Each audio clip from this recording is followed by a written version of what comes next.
Hello, I'm James Fitzsimons and welcome to the Career Scoop, a podcast all about career progression, advice and experiences aimed at assisting those who are in career transition.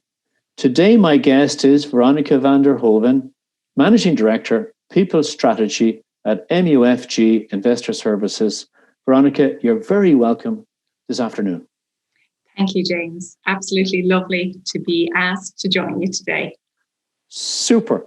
My first question, if I may, is you might just give the listeners an overview of your career to date, mention the highs and lows, what you've learned, what you're most proud of. Sure. Okay. So currently I am Managing Director of People Strategy for MUFG Investor Services, based in Dublin. And my responsibilities are culture, engagement, internal communications, diversity inclusion, learning and development, and really all things people related. And I started out my career when I finished my leaving cert. I was dying to get going. I think I was always a little bit restless when I was at school. I was one of those people in school, if I was interested in the topic, I was fully engaged, but if I found it boring, I was looking out the window, dreaming of being out there and doing my own thing. So as soon as I finished my leaving, I went off to London, and my mom naturally was really keen for me to get my qualification and come back and study. But I told her that I would go and travel around Europe for a year and then I'd be back. So I went to London, and then of course I got a job I liked and the feel of money. So the Europe traveling never happened, and neither did me returning to do my qualification. And my father, James, was a very talented artist and graphic designer. So I had always wondered if I had any of that in me. So I got an opportunity in my first job to work for a publication called Best magazine. I actually think it's still going today, a weekly women's magazine in London. So I took that, working in the graphic design department there for the art director. And of course I learned very quickly I didn't have any artistic creativity, but it was a fun job, and I learned a lot, as you do in your first role. I suppose what I learned from that role is, well, first of all, I was a little bit naughty. Probably shouldn't say it in this podcast, but I told a fib to get myself the job. So I said that I could type, and not only could I type, that I could audio type. So on my second day in the job, Tony came out to me and he said, he handed me whatever he handed me. And it became very apparent very quickly that I couldn't type at all. I was literally bashing, the two fingers on the keyboard. And I thought, that's it, I'm gone. Lost my first job and I'm only here. And, I always say, you always remember your great bosses. And he was definitely a great boss, my first boss, and somebody who influenced me so much. He gave me a chance and he said to me, you can't type, can you? And I said, no. And he said, why did you say you could? And I said, I wanted the job so much. So he sent me off to a typing course every Tuesday in Bond Street. So off I go, 12 o'clock every Tuesday to Bond Street for my typing, which I found exceedingly boring, I have to say. And after about 2 or 3 lessons, I stopped going. And I would look around Bond Street in the shops. But what I did instead was, and I suppose this is kind of very typical of me and, the type of person I am, is I bought myself a typewriter and I had the manual and I taught myself how to type. And I was so slow in the class, but taught myself how to type, got my exam and continued on in my job. And it was great fun because in Best magazine, they would do food shots, and the food department was allocated right beside the art department. And when they were finished with the food, they would come out and leave it on a stool. And part of my fun role was to shout up, "Food's up," when it came out, because all the other departments would be running to get it as well. And we would all thunder out the door and get it. And I also got little fashion accessories and free things. So it was a great experience. And then I made one of my first mistakes in my career. I decided that, okay, I've had enough of this after a year, and I wanted to go, and somebody had told me about selling life insurance. Right. And Tony, my first boss, said, "Veronica, you're making a mistake. Please don't go." And I kind of think he had this little bit of a fatherly thing, because I was fresh off the boat from Ireland, and he didn't want me to make a mistake. Anyway, of course, I did what I wanted, and I went to work for them, and I hated it. But I was out of there within about 3 weeks. I couldn't stand it. And what I learned, it was one of those roles that, you should try and sell life insurance to say 5 people, and then those 5 people had to give you a list of 5 people. And it just wasn't me at all, that hard sell, that tough. So I was out of there, and I really didn't like even the way they treated their employees either, that real tough environment. But then I was very lucky, and I got another job in Camrus Aviation Publishers, so my second job in publishing. And at the age of 19, I got a company car, which was just fabulous. And of course, I'm the girl living over in London, and everyone else is back in Dublin, and here's me with my company car. So I was so proud of myself. Sending, my mom and my grandmother pictures of my company car and everything.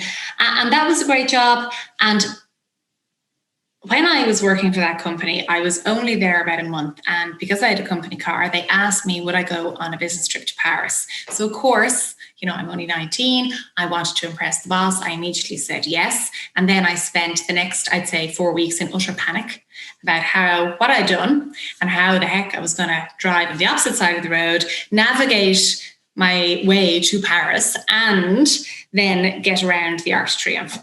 So the busiest roundabout in Europe. But anyway, I had myself in an awful state doing it, but it was a bit of a life lesson. And I always refer back to it as a bit of a defining moment for me in my career, because I remember I went in the CCAT. When I arrived in Le Havre, not only did I have to drive on the other side of the road, but it was snowing. So I was really panicked, and I kept going. And of course, no sat nav then. And when I came up to the Arc de Triomphe, then I literally, because, in Paris, you have the right of way coming on the roundabout. So it was very hectic. I think there's 12 exits and 10 lanes on the Arc de Triomphe. And it was literally, I just went for it, closed my eyes, prayed out loud. I think I may have cried. And I got around the roundabout, parked that car in my Parisian hotel. I didn't get it back into it again for the week until it was time to come home. But I guess the thing is, I will always remember it, because I really thought the day before I had to go on that trip, I thought, I'm so scared. I actually wished in a way that I got sick or something happened to me, anything, than to face the fear of doing that. And I did it. And I proved something to myself, that something completely unimaginable I could do. Anyway, so that was my experience in London. I came home then, I had no job. It was hard to get a job back then. And a friend of the family's gave me a job stuffing envelopes in Bank of Ireland. And I stuck my hand up and volunteered to become the team leader of the team stuffing the envelopes at the time. And so I was called back repeatedly. And finally, he then referred me into a firm of accountants, Bastow Charlteon, and I got a job. So that was my in to financial services.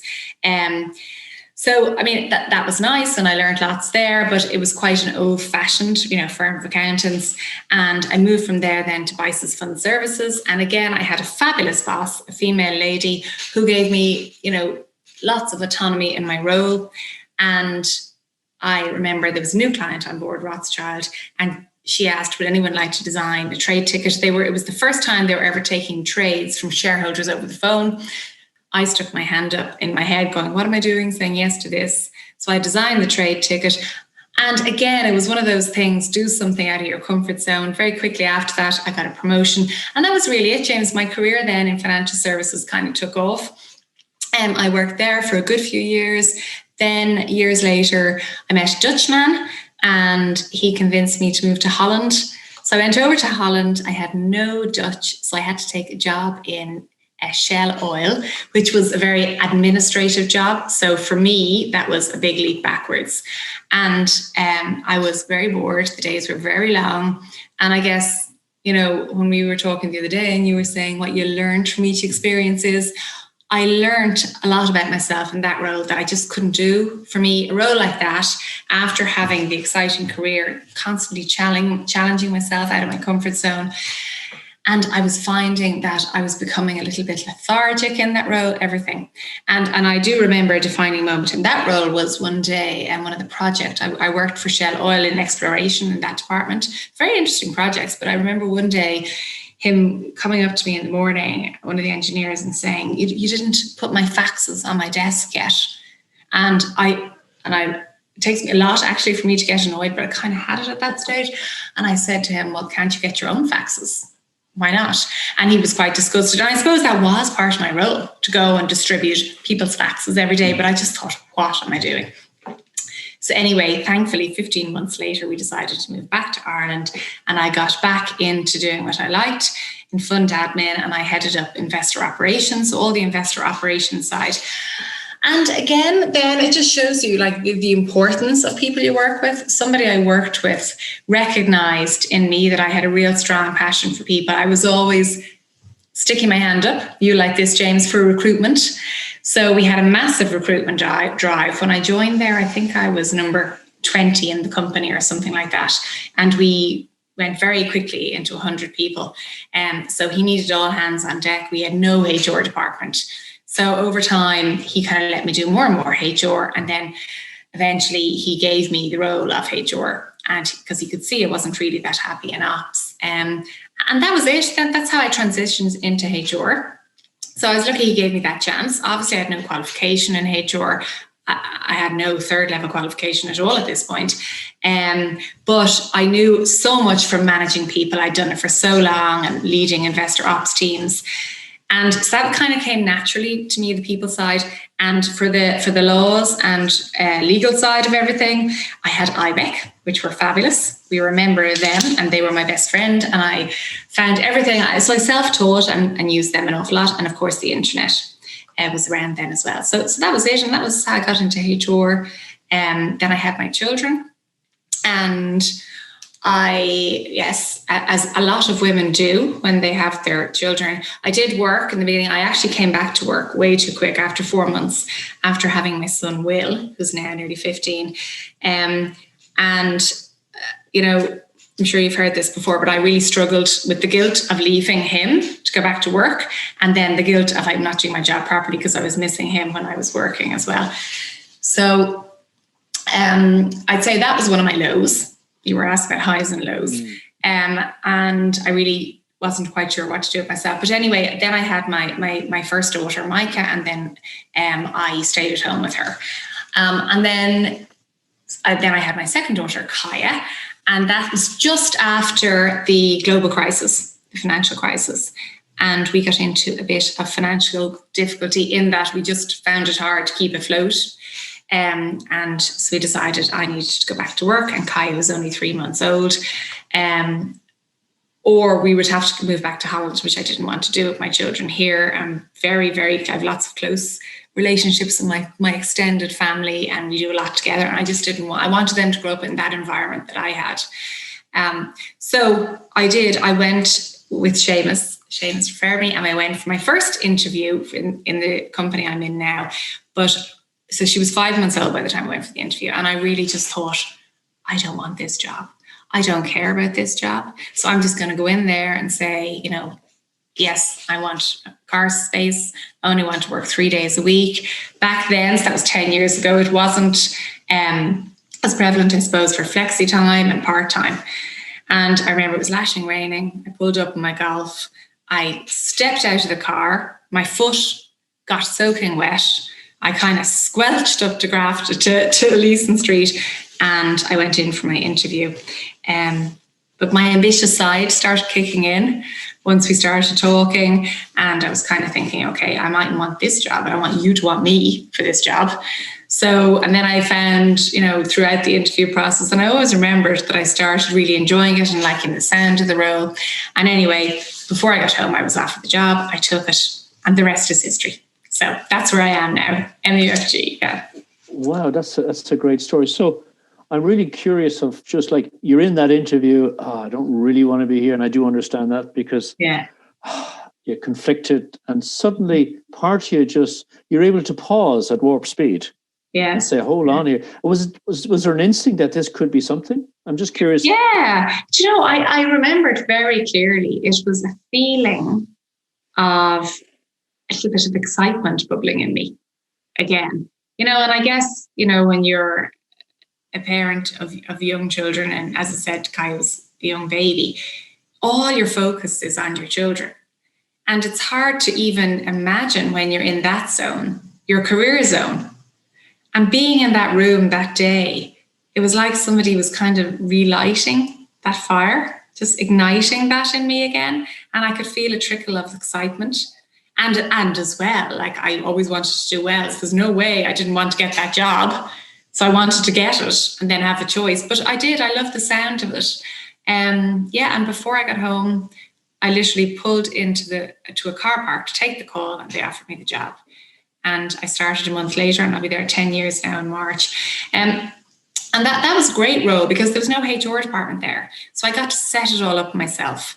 So that was very exciting, and I loved that. And then about 8 months later, they offered me the global head of HR role. So we have about 10 offices in 8 locations.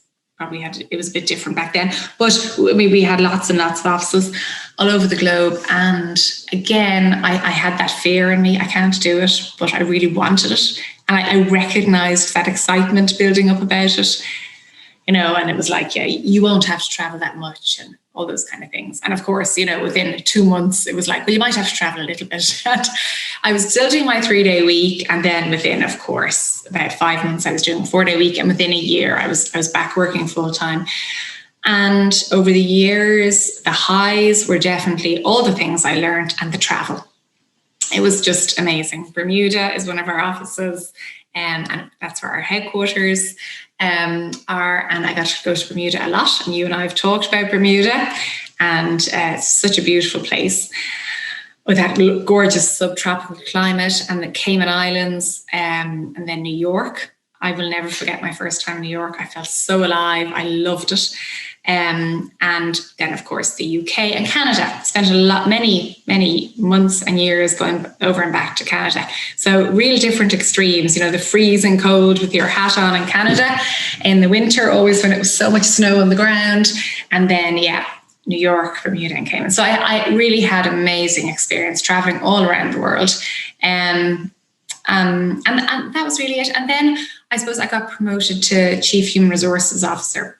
And it was just after quite a significant acquisition. And I actually loved working on that acquisition. I found it very exciting being part of the due diligence and being involved in all of that. I learned loads. It was so full on. It was so fast paced. And again, I felt really energized by it.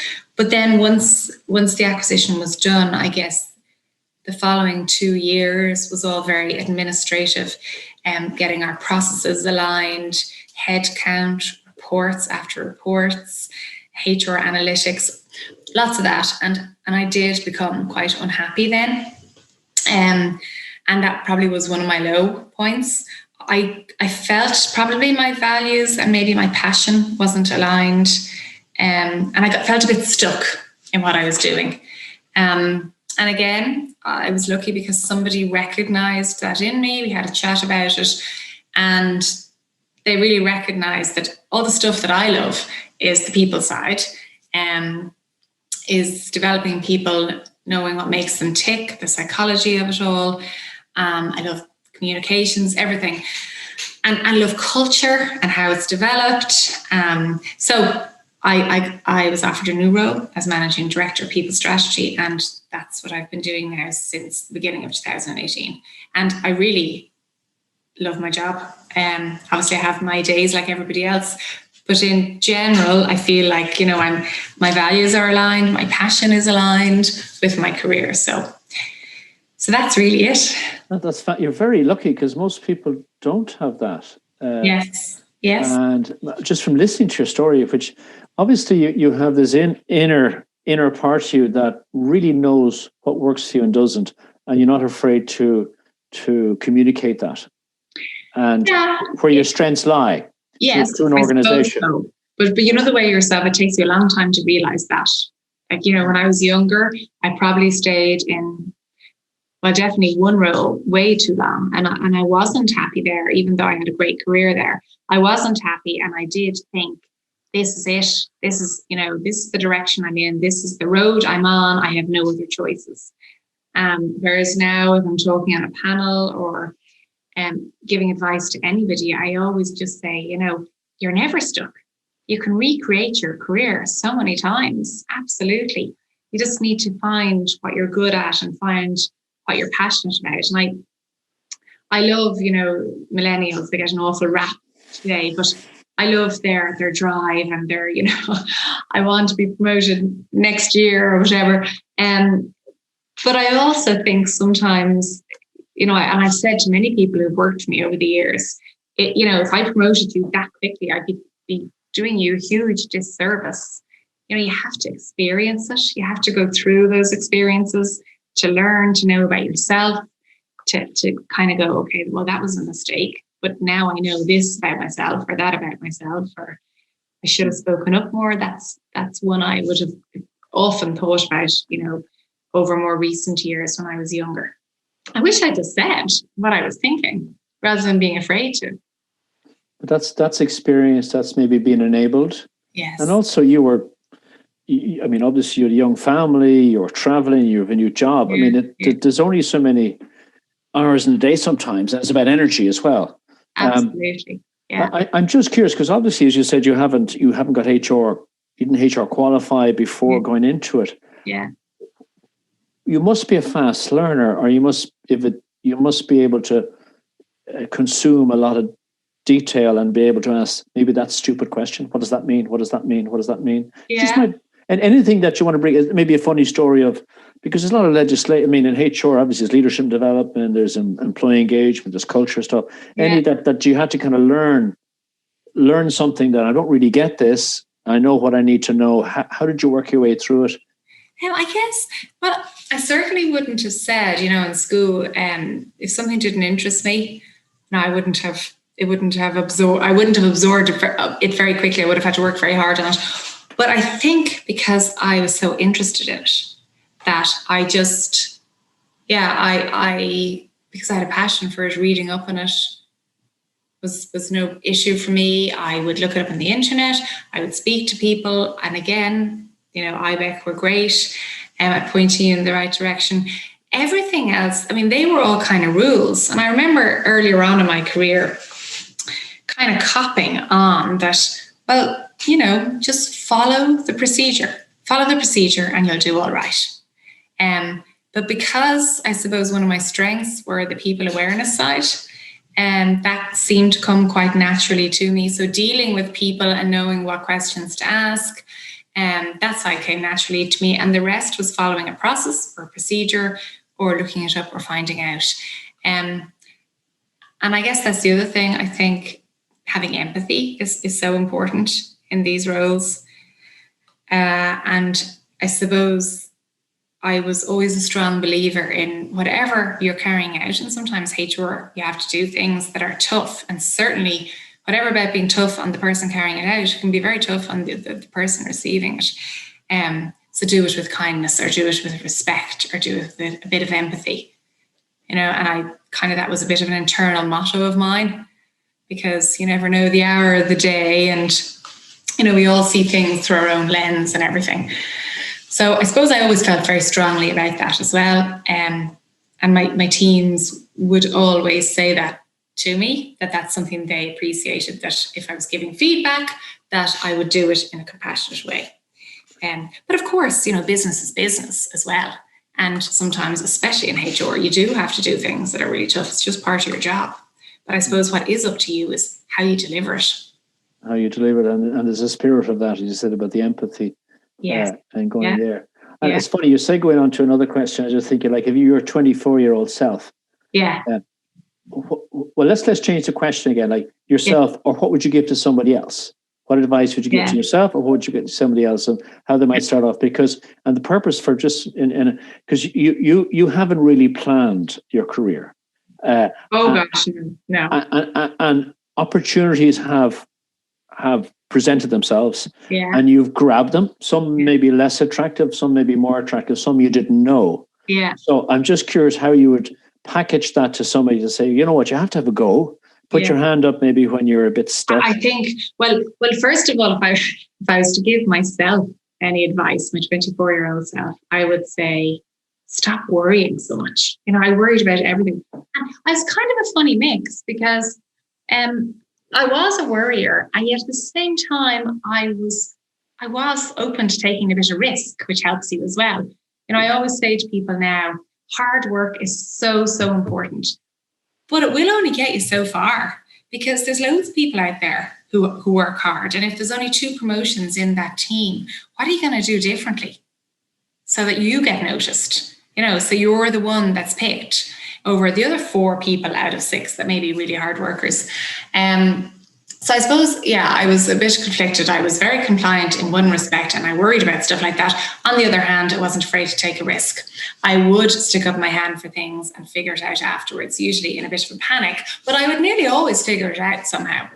And I suppose there's a lot of satisfaction in that as well, a bit of a thrill in it. And then the great feeling when you do it. And of course, it doesn't always work out as well, but you learn from that too. And of course, that's easy for me to sit here and say that now. But when you have your failures, because everybody does, you feel so awful. But it passes. And I think that's something to always say as well to people, a piece of advice, it will pass, whatever bad time or low you're going through. But to myself, I would have said, stop worrying so much. Nobody has it all figured out. Speak your mind more often.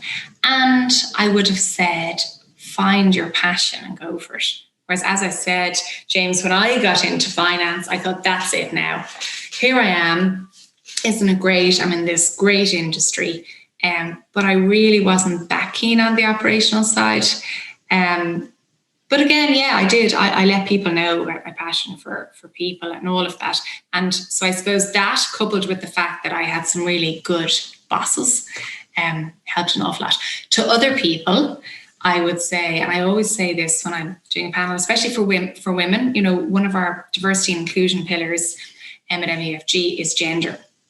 And, it can be a tough slog trying to move the needle on gender for so many reasons.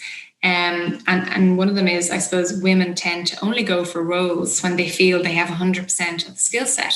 Whereas research shows that men, will go for it maybe if they have anything between 40 and 60%. So that's a massive thing. And it's very important to know that, grab hold of that opportunity and figure out the details afterwards. If something is giving you a flicker of excitement inside, then it's something you should go for. And you feel like you could do a bit of it, go for it and see what happens. You can learn along the way. I would always say, be a leader before you're a leader. And I think that it's never been my motto, but it's certainly something when I reflect over my career that I've definitely done. When I had that job back in my early 20s in Bank of Ireland, when I first came back from London, the only reason they kept calling me back is because I would take that kind of role of organising everybody. And I would take a team leader role and I would put my hand up for things. So all of a sudden, remember her, bring her back. And then I got referred on. So be a leader before you're a leader, grab hold of every opportunity, keep learning. I really think that's so important. For somebody who never went to college after school, I have the utmost respect for it. I did go back eventually and study. And I studied, different things over the years. I did nutrition and exercise, and I became a personal trainer and aerobics teacher.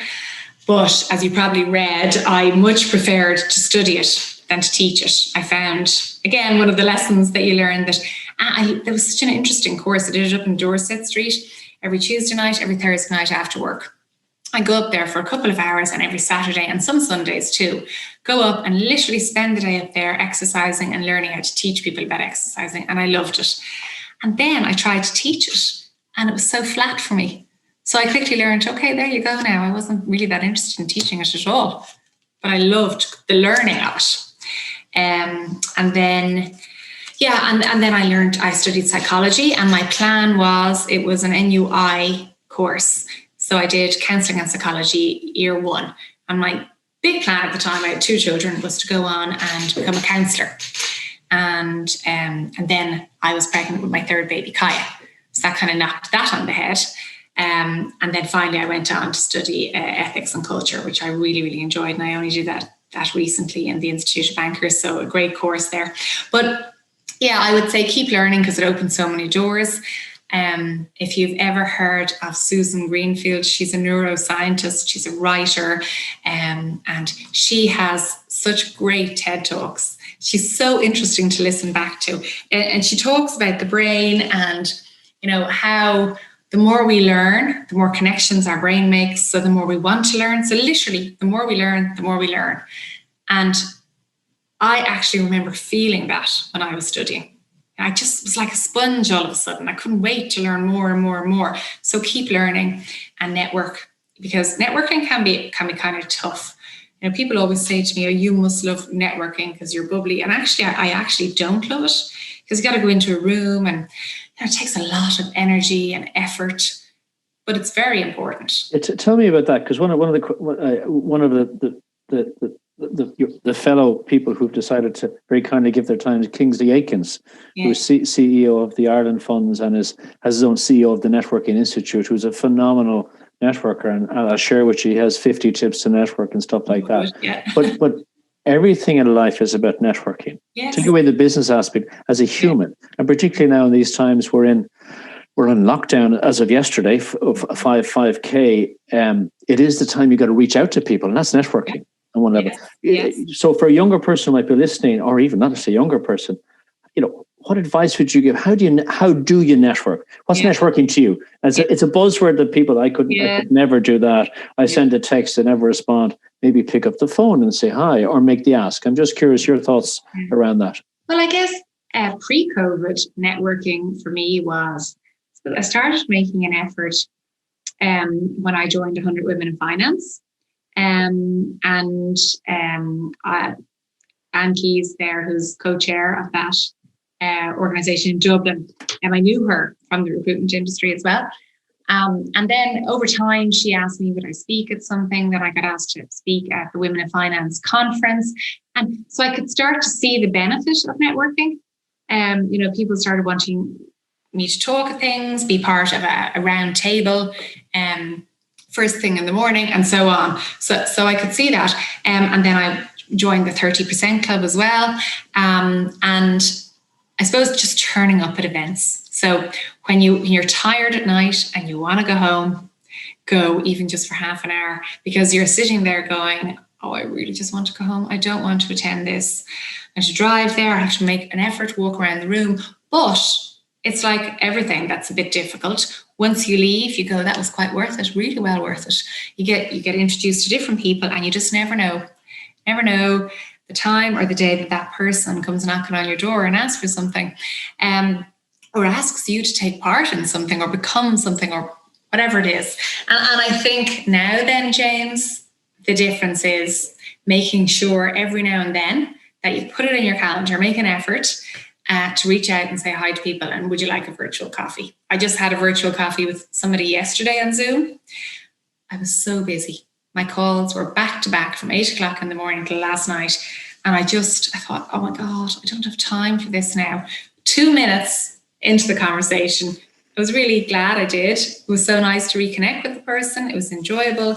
And we talked about a few things for the future. So, which I had totally forgotten about, possibilities, opportunities. But it's just, that's it. Networking, the benefit of it is you're never far from someone's thoughts. And if something comes up, they might go, hey, yeah, James might be good for that, or Veronica might be good for that, because you're in their head. And I think it's super important. But I do think it takes effort, definitely. Yeah, it's just, for example, we wouldn't know each other, bar we networked, in effect. Exactly, That's for the through sharing. And I think it's pay it forward as well. You know, when people introduce you to somebody and they want to be introduced, I would always definitely make an effort and, you know, match people up by email. And do you, like, would you, I'm just curious to the techniques, like some people write people's name. A friend of mine, he's very good. He'll actually write 3 or 4 things down if he's met somebody. So when he remembers them the next time, you know, how your kids, you have 3 kids. That's a very good idea. And he's very good around it. And he's just said, because he's a bad memory. It's not, he said, you know, and he puts maybe a little black book he has, or a little kind of little CRM. I really like that. I'm going to rob that. Yes. No, I don't do that. And I would have said my memory was pretty okay. But yeah, there have been times I've been a bit stuck when people remember me and I don't remember them, and I feel very rude. So I think I'll rob that one. What do you look for in people when just from your graduate entry to your kind of C-suite? What are you looking for in the human? I think somebody who's really interested in the job, who's committed, who's shown that they put a bit of effort into finding out about what we do, what the role is all about. And you know, interviews years ago, if you remember, it was very much like the candidate would totally have to sell themselves to the company. And now it's very much a two-way street. And of course, people today want to know all about your culture, what you do for diversity and inclusion, and so on. And I think that's great. That's the way it should be. But for us, I actually like that about a candidate. They're asking us questions. They want to know, is it a good fit? It's not just about the job. Is this place going to be a good fit for me? So I'm interested in somebody who cares about that, because they're going to be spending a lot of time at the job or mixing with the people that work there. Of course, somebody who's very conscientious and hardworking. And for me, somebody who's got a bit of energy, a bit of buzz about them. I really think it's important to have a bit of fun in work too. Really, that's just so important to me. I have had lots and lots of fun in my career. I have spent many time laughing, and I have lots of great memories. So I think that comes back to the fit again. The person, when they're looking for a job, you need to make sure that you believe you have the right fit, that you've researched the company, and that you present yourself. I would always say, don't do an interview on the fly. I know people can be very good at interviews, but really, I just think preparation is key. Always prepare, learn about the company, ask some questions about the interview. Know when to zip the lip, very important too. Because if you're asked one question and you're going off on a tangent, I think, you can often bore people when you see that glazed look coming over their eye. So be succinct, but know your stuff. Be ready to talk, be ready to ask questions, have lots of energy and passion about the role, and be ready to talk about yourself a bit as well, what you like, so that people get a feel for you as a person. Because, it's all really about connection, isn't it? When you're interviewing people as well, it's really important. For me, I think so. As I'm probably a very intuitive interviewer on one level. I have a sense of the human and that energy coming from somebody, and resonating that with maybe a client, and get it. I seem to have the ability to understand what the client is looking for on that fit. Yes. Now, obviously, there's functionality, there's relevant experience, relevant qualification. And obviously, that's obviously key. But I suppose we're taking that as a given here, aren't we? Yeah. But the fit of individual. One of again, another Declan Ryan, who's chairman of Viva Airbus in Colombia and Peru. He's coming on in a couple of weeks' time. But he's funny. He said to me something. I look at the bottom of the CV first. I want to see the human. Yeah, right? I know. Yeah, and I said that too. That's totally exactly the way I'd be. I'd forgotten that on one level, because people doing CVs, so don't over put in your interests. But it's funny now. It's important to let people know a bit about you, so don't take them out either. Yeah, it's someone saying, do I want to be with this person maybe for 8 hours a day? Yes, I know. And then it's so hard as well, in the HR world, because obviously you have to do a fair interview. Everybody has to get the same opportunity. You need to give everyone the same questions that afford everybody the opportunity to answer the same questions as well. So there's that side of it as well. But from a person-to-person point of view, they're the things that you look for in people. Well, I certainly would anyway. And for as long as I've interviewed, and I've done it for many, many years, I don't do it in my current role at all. But again, it was something that I would say, oh gosh, I've got all these interviews today. And then I'd be sitting there in the boardroom. And when somebody truly engaged you, you got energy from it. You felt really good about it. Yeah, it's the human stuff. It's funny. Yeah. And if you're not, there's very many smart and clever people out there who know they're not very good at interviewing. I would just say practice. Sit down with somebody and practice and practice and practice, because they'll give you the feedback. And that's the way to get good at it. It's a big thing. 5 words to describe your career. Energizing, challenging, fun most times. Oh God, how many words am I on now? 2 to go. What did I say? Educational. And can I use the word passionate? Yes. That to me would be the first word sometimes. Yes. Because it's the first word you used to me really at the start of our conversation, that you had a passion for doing things. And if it resonated with your passion, you were able to accept. That's probably your creativity. That's the artistic bit maybe coming from your dad. Exactly. I'm just thinking present itself that way. Exactly. And you know something, James? Nobody ever called me creative until 2 years ago when I was in this role. And since then, people would say to me, oh gosh, Veronica, we can learn so much from you. You've got such a great creative streak. And I always go, oh my gosh, all the years I've been working.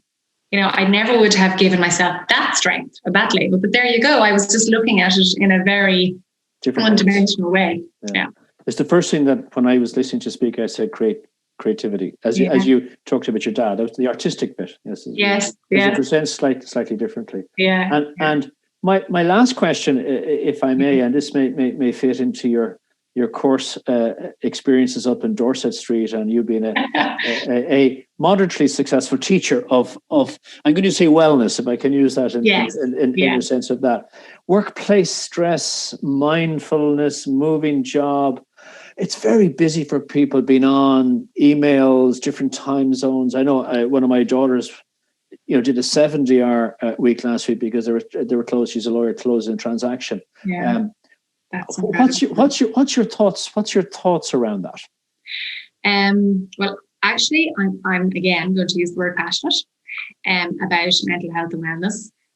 Something I've been very aware of all my life, and I'd be quite tuned into for various reasons. But I think, thank gosh, it's such a big focus now, because it always should have been for people. It's always been taboo and something that, wouldn't be talked about. We still have a long way to go. It's actually one of our own, James, diversity and inclusion pillars is mental health and wellness. And we had already decided before COVID that we were going to have a big focus on it this year. So our 3 pillars are gender, LGBT+, and mental health and wellness. And we decided 2020 would be the year we'd have to put a big push on it. And thank goodness we did, because then COVID hit. And we had already planned on rolling out a resiliency program for our staff. And it was really, really well received. We're going to do part 2 actually next year as well. It's so important. And I think this new way of working has so many wonderful benefits, but absolutely it can be mind overload, brain overload, and it can be mentally exhausting. And you need to have all the knowledge about how to carry out self-care. And like I'm always saying, even to my friends, because I know some of my friends get up in the morning and an odd time they mightn't even get dressed for the day. And that sounds lovely and like a nice duvet day or whatever. But actually creating the same routine that you have every day, presenting yourself for your day, getting up, having your shower, get dressed, make yourself feel good, doing exercise. I mean, all my life I have dabbled in and out of exercise. And I'd say over the past 10 or 15 years, it's just so important for me. I've always been a gym goer, and then more recently I have high cholesterol and it's hereditary. And my doctor just said, look, Veronica, it's great that you do all these Pilates and reformer Pilates and X, Y, and Z, but you need to get your heart rate up at least 3 times a week. So I did start running and I really love it. But the extra massive benefit I find is my head. And I notice when I don't do it for a few days, I can start getting stressed, anxious, and I can even sometimes not even know what's going on with me, but I just know something doesn't feel as free or whatever it is. And I go, that's it, I haven't been out for a run. And I will make myself, even though I hate it at the time, go out and do that 5K, put on my earphones, listen to a podcast for some brilliant music, and I feel so much better. So I really think exercise is key. And once you get into it, sometimes it's a little bit addictive, which is great because it makes the endorphins make you want to keep going back and doing more and more.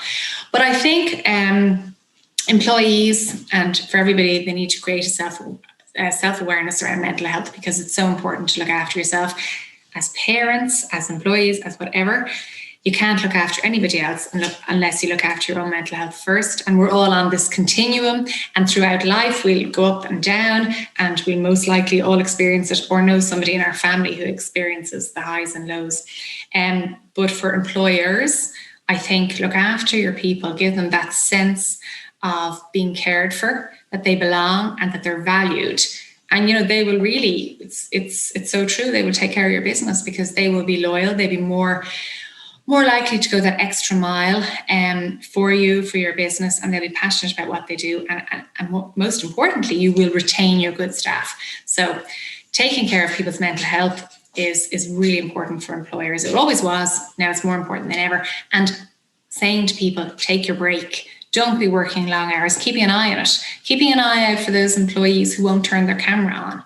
I mean, every now and then people go, oh, I don't want to face that camera today. That's fine. But people are doing it all the time. There's lots of little signs to look out for. But I think just minding your staff is very important, and each other. Okay. Veronica, I think we could talk for quite a lot longer. I have a sense of this conversation could go on. But I would just like to thank you so much for giving your time today. Yeah. And really appreciate it. And we will talk again. Perfect. Thank you. Really enjoyed it. Thank you for listening to the Career Scoop, brought to you by Elevate Career Advice and Elevate Executive Selection. I'm James Fitzsimons, and I hope you've enjoyed listening. Make sure to tune in for next week's episode. Bye.